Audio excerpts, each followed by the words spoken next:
itu asik, tahu-tahu pagi dandutannya selesai. Oh, itu setan bisa setruk melawan orang alim ya seperti ini.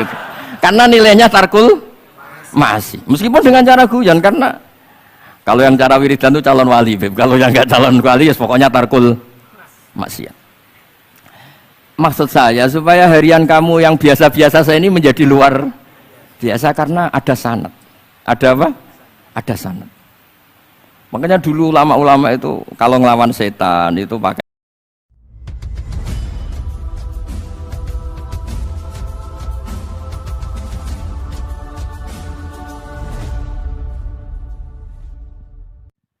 Assalamualaikum warahmatullahi wabarakatuh. Nahmaduka ya ghafuru ya syakuru wa salli wa sallim barik ala sayyidina wa ala Muhammadin wa ala alihi wa sahbihi asma'in amma ba'du. Ini alhamdulillah kalau sakit bayar utang ini sama Habib Jinten, karena beliau pernah rawuh di mbah saya di Fakhriyah. Dulu 3 tahun yang lalu kalau nggak salah beliau rawuh di Pondok Fakhriyah. Itu milik mbahnya Kiai Hamid Pasuruan, juga masih mbah saya Kiai Abdullah bin Umar. Mbah saya namanya Fatimah binti Idrus bin Umar. Masih ingat saya ketika itu beliau menyebut satu ayat wattaba'tu millata abai. Ini kata beliau Ustadz Mansur, umumnya orang tuh ingat kehormatan bapak-bapaknya yang keren-keren. Tapi kata Habib Jinten, baca wattaba'tu, yang penting tuh ikutnya, bukan bapaknya. Saya masih ingat. Terus Gus-Gus diem semua. Sadar kalau dimarahin Habib Jinten. Jadi, ya Gus-Gus diluk semua. Tak tanya kenapa diluk. Ini orang dari Jakarta kok marah Gus. Ya itu unik. Itu cara istidlal guru-guru kita. Jadi kalau wattaba'tu millata abai, kata beliau rohnya itu di wattaba'tu itu. Ittiba awal cuma istakhir badai. Ittiba awalan baru bangga dengan bapak-bapaknya. Jangan bangga dulu nggak ittiba gitu. Jadi alim dulu baru bangga Habib Jinten. Jangan bangga muridnya Habib Jinten ndak alim-alim. Gitu Bebe. Ya. Jadi memang saya secara sengaja cerita sanad ini saya baca Mas Jamal ya, panggilannya apa? Mas Jamal. Mas Jamal ya. Pertama saya baca Al-Iqdul Farid, ini karangannya Said Muhammad bin Alawi. Di sini saya baca supaya barokah dari karangannya Sayyid Muhammad. Di antara orang yang beliau sebut dari ulama Indonesia, beliau ngendikan Al-Habib Al-Mu'ammar Ali bin Abdurrahman bin Abdillah Al-Habsyi. Wal-Habib, ya kuitang ini Bebe. Ya, jadi juga. Ya ini juga jad beliau dari omnya Wal-Habib Ali bin Husain bin Muhammad Al-Attas Sahibitat. Wal-Habib Hamid bin Muhammad bin Salim Asyiri. Wal-Habib Muhammad bin Ahmad bin Zain Al-Haddad. Wal-Habib Syekh bin Salim bin Umar Al-Attas. Nah ini Wal-Habib Salim bin Ahmad bin Jinten bin Syekh Abu Bakar bin Salim. Ini kitab karangannya Sayyid Muhammad bin Alawi.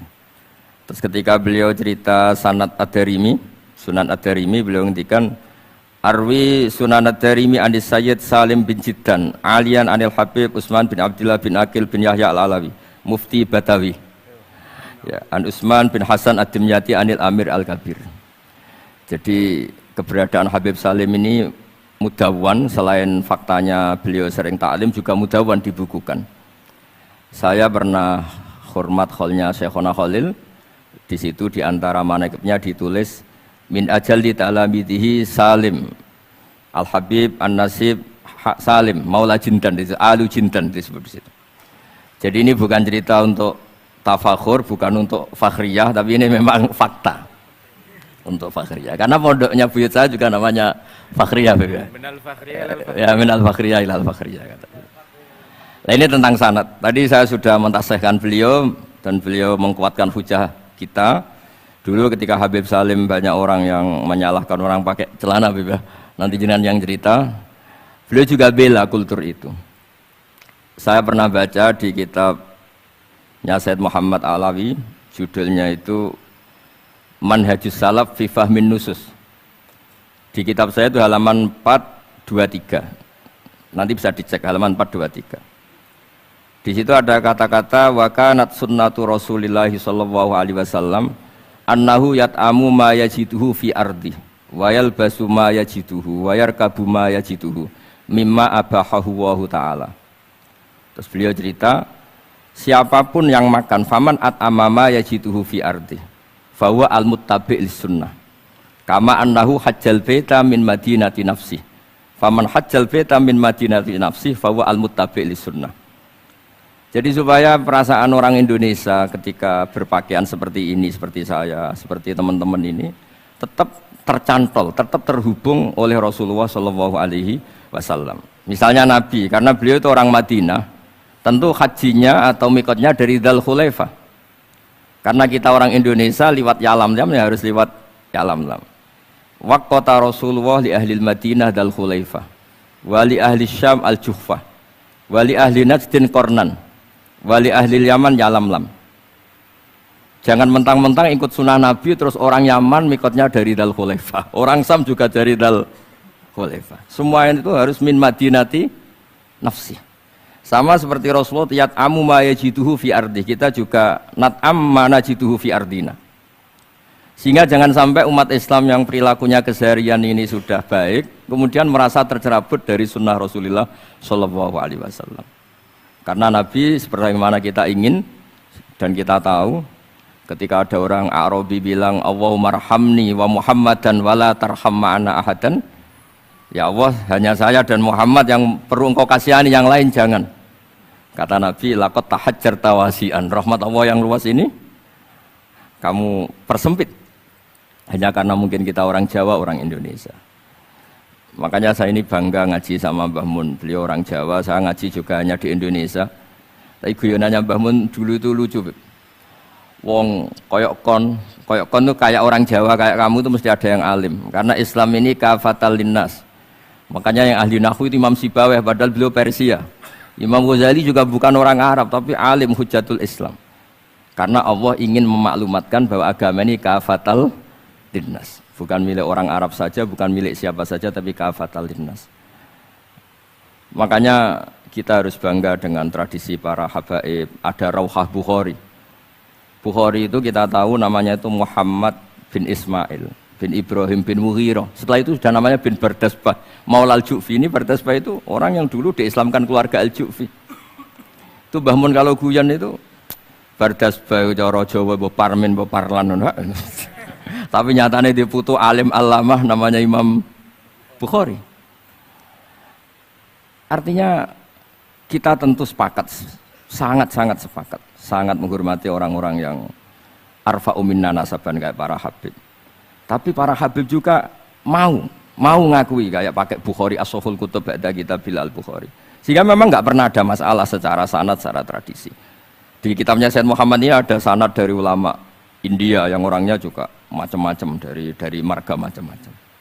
Jadi saya mohon barokahnya sanad ini kemudian kita tahu apa sih sanad itu. Sanad itu ya kadang-kadang harus lewat orang yang mungkin kita tidak cocok. Dulu itu ada sahabat tanya, kalau mencium istrinya pas Ramadan itu sah apa enggak? Kebetulan ditanya itu Maimunah. Enggak tanya Saudah karena sangat yakin enggak itu, kalau Saudah itu enggak. Itu Maimunah jawabnya, kalau kita enggak ngalamin, coba tanya Aisyah yang potensi ngalamin dicium pas Ramadan. Sebetulnya istri yang Nabi itu sama Aisyah itu ya agak gimana yang namanya Doro itu ya rival. Akhirnya tanya, ya Aisyah, gimana hukumnya lelaki mencium istrinya pas Ramadan? Ya dijawab sama Aisyah, qabbalani Rasulullah wa huwa shaim. Yang lainnya nggak bisa jawab, mau nggak ngalami. Jadi sanad tuh kadang ya cocok nggak cocok ya, memang itu fakta. Cara mandi junub, kayak apa pinternya sahabat cowok kalau mandi junub ya nggak tahu. Akhirnya tanya sama Sayyidah Aisyah, sama Sayyidah Maimunah. Apapun dekatnya istri Rasulullah, kalau perang ya nggak tahu. Wong itu lelaki. Begitu juga afdhalus sahabat kayak Abu Bakar, kadang harus mendapatkan hadis dari orang-orang yang nyun sewu agak deso, bahkan kadang maula kayak Sauban, kayak Rabi'ah bin Ka'ab. Orang-orang biasa sekali, khodim dulu. Tapi ini kan barokahnya khodim itu tahu keseharian Rasulullah SAW di dalam. Misalnya Anas, apa kenangan kamu dengan Rasulullah? Kenangan saya itu saya khodam tu Rasulullah SAW asyra sinin. 10 tahun saya itu tidak pernah melakukan sesuatu, ditanya Nabi 5 sonata. Walali se'in taraktu 5 tarakta. Sehingga kalau saya pas baik itu ya agak berani tanya anak dalam saya, ngapain kamu? Ben sawangane pinter anut sunah Rasulullah sallallahu alaihi wasallam. Akhirnya can dalam kula nggih saenake beb gemerang buru nak tau ditakoki. Jadi hal-hal seperti ini itu keseharian yang harus kita suka. Di antaranya lagi, inna min khiyari ummati fima nabba'ani al-malul a'la. Kauman yathakuna jahron. Di antara nanti umat pilihanku adalah orang-orang kalau tertawa itu keras sekali. Kauman yathakuna jahron. Itu dulu juga, padahal ada riwayat kasratud dhahki tumitul qalba. Banyak tertawa itu bisa mematikan hati. Tapi ini juga dilawan kalau banyak cemberut bisa frustasi. Nah, sehingga di ilmu ini cerita nanti di tasawuf Habib Jindan. Semoga nasinya bener, saya tamu pasti dihormati. Nggak penting bener ndak itu nggak penting. Yang penting tamu itu dihormati. Ya kebetulan saya ini tadi kan hormat mbah saya, masih mbah saya Mbah Mutamakin di Hajan. Terus pagi tadi hormat buka luar di Sunan Kudus. Jam 7 saya tadi di Kudus. Ya akhirnya sama teman-teman difasilitasi, disuruh naik pesawat tadi jam 11 tadi. Tapi saya tidak capek karena memang saya senang cerita sanad. Tapi yang lucu-lucu saja, nanti yang serius jangan saya, yang lucu-lucu saja. Biar lucu sampean tuh tidak ngawur, tapi ada sanadnya. Ada seorang mufassir yang bilang ketika nafsiri wa annahu wa adhaka wa abka. Allah itu zat yang memberi kamu tertawa. Mbok kamu ingin susah, tidak akan tertawa. Tapi kalau Allah menghendaki ya tertawa aja. Ada orang miskin frustasi, maunya gak tertawa. Tahu-tahu jalan-jalan ngerti badut, ya akhirnya tertawa. Ya karena adhaka itu fi'lullah. Kalau Allah menghendaki mau apa? Karena adhaka itu fi'lullah. Gak bisa. Orang yang baru seneng kayak apa, gak ingin nangis. Tapi kalau Allah menghendaki wa abka, dinangiskan ya tetap menangis. Wa anna wa adhaka wa abka. Karena kita ini semua adalah objek oleh kudrahnya Allah Subhanahu wa ta'ala. Saya itu sebenarnya paling tidak ingin ngaji bareng Habib tuh. Selain kalah nasab ya kalah ganteng. Ya tapi ditakdir mau apa? Mau apa? Ya sudah sami'na wa ata'na. Jadi saya saat ini tidak cari pahala benar, tapi pahala tawadhu karena diundang ya. Ada sudah penting benar salah, penting tawadhu. Jadi saya tadi sedang rayu sama Allah, ya Allah, saya kali ini tidak cari benar, cari tawadhu. Sudah mesti pahalanya besar tawadhu itu. Jadi supaya Islam ini gampang ya. Saya pernah cerita ke kiai yang khusyuk. Kalau sholat lama sekali, tak ceritain hadis. Nabi itu gak pernah menegur orang yang sholat cepat. Yang ada itu sanad negur sholat lama. Terus tak ceritain hadisnya Mu'ad, tertawa-tawa deh. Gus kamu itu raan kok masih punya dalil? Saya punya sanad. Ada nggak sanad Nabi negur orang yang baca surat pendek? Nggak ada. Yang ada itu yang baca surat panjang. Nanti bisa direvisi sama Habib Jitin kalau nggak cocok, tapi ini yang rileks karena potongan Islam Jawa ini kalau tidak berat nggak akan kuat. Jadi ya sudah, inna minkum munafirin katanya Nabi. Sholat yang terlalu lama itu munafir kata Nabi. Afattanun anta ya Mu'ad, kamu bikin umat ini nggak nyaman karena kalau kamu jadi imam itu lama sekali. Ini alhamdulillah betul, hadis ini harus kita hafal betul. Nah, supaya Islam ini meskipun pilihan-pilihan keseharian itu ada sanad itu saja kepentingan saya. Yat amu ma yajiduhu fi ardi wa yalbasu ma yajidu wa yarkabu ma yajidu. Saya sering beb di tahun desa-desa Gus anak kula tahnik cethaki Gus tapi mboten enten kurma nganggo degan ae. Lho Gus dari kiai-kiai ku kurma. Kurma itu halawiyat. Ya degan juga termasuk halawiyat. Ya sudah. Kalau kamu ingin sunnah Rasul, Nabi enggak pernah sholat di Indonesia. Berarti kalau kamu sholat ke Mekah dulu kata saya. Maksud saya supaya orang itu nyaman dengan Rasulullah itu hadir di semua sisi kehidupan kita. Kalau dalam istilah Sayyid Umar Hafid, Faruhu Muhammadin sallallahu alaihi wasallam awsa' wa asra'. Kalau kamu bisa tawassul dengan Nabi Ibrahim, Nabi Musa dan beliau-beliau bisa datang ketika Lailatul Mi'raj untuk hormat Rasulullah sallallahu alaihi wasallam di Baitul Maqdis, Faruhu Muhammadin awsa' wa asra' kata beliau. Jadi bisa datang di kapan saja di mana saja. Jadi jenengan meskipun di Indonesia tidak usah khawatir, kita semua ini dilihat Rasulullah SAW. Dan cara lihat Nabi itu gampang, tidak kayak kita. Kata Rasulullah, hayati khairun lakum, wa mamati khairul lakum. Saya kalau masih hidup juga baik untuk kalian. Anda bisa cerita hadis dengan saya, sering bercengkrama. Dan ketika saya wafat kata Nabi, saya sudah dekat sama Allah Ta'ala. Kalau melihat kamu baik, saya muji Allah. Kalau melihat kamu salah, saya mintakan ampun. Makanya saya ini jenis kiai yang jarang istighfar. Ini bukan karena sombong. Saya ulang lagi, bukan karena sombong. Saya itu pengagum Sufyan Ats-Tsauri, itu di antara khasnya itu jarang berdoa. Ketika ditanya, kenapa kamu jarang berdoa? Selagi saya ngajar, kata beliau ini, selagi saya ngajar, itu masuk hadis ala khulafai rahmatullah. Waman khulafau kaya Rasulullah alladzina yuhyuna ma amatahun nas min sunnati. Jadi kalau saya baca Bukhari, otomatis dapat doanya Nabi ala khulafai rahmatullah. Timbang kamu doakan nangis-nangis gak jelas mandinya, mendingan mulang gitu. Terus kedua, doa hamalatil arsy. Alladzina yahmiluna al-arsya man hawlahu yusabbihuna bihamdi rabbihim wa yu'minuna bi wa yastaghfiruna. Kita semua sudah diistighfari sama malaikat hamalatul arsy. Rasulullah juga wastaghfir li dzambika walil mu'minina wal mu'minat. Fastighfaru Rasulillah qad kafana wa fawqal kifayah, kata beliau. Artinya gini, kalau kangkang jarang istighfar jangan karena sombong, manfaatkan fasilitas ini gitu. Ini pentingnya. Jadi semua itu jangan sampai kita ada istighfar karena jafa, karena jafatul qalb, karena qaswatul qalb. Enak lah kalau ada fasilitas gitu, ada fasilitas. Itu kalau saya pidato di depan Gus-Gus. Kalau di depan Habib berani, di depan Gus-Gus. Itu ada yang setengah beling, setengah ada alim, ada yang alim. Terus yang beling-beling pesan sama saya, Gus tolong bela kami maksudnya.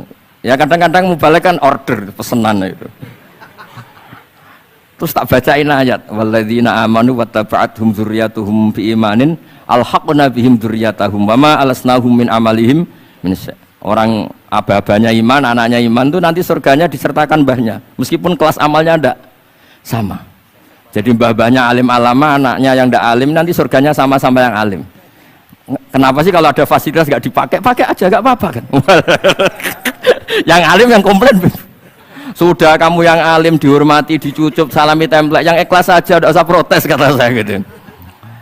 Artinya saya inginlah keseharian kita yang awam, yang apa itu harus cari backupan hadis supaya semua keseharian kita itu ada apa? Sanad. Misalnya sampean kalau malam itu nggak bisa tidur, tahajud ndak, witir ndak, ya mutolaah ndak. Tapi lihatlah itu sebagai tarkul ma'asi.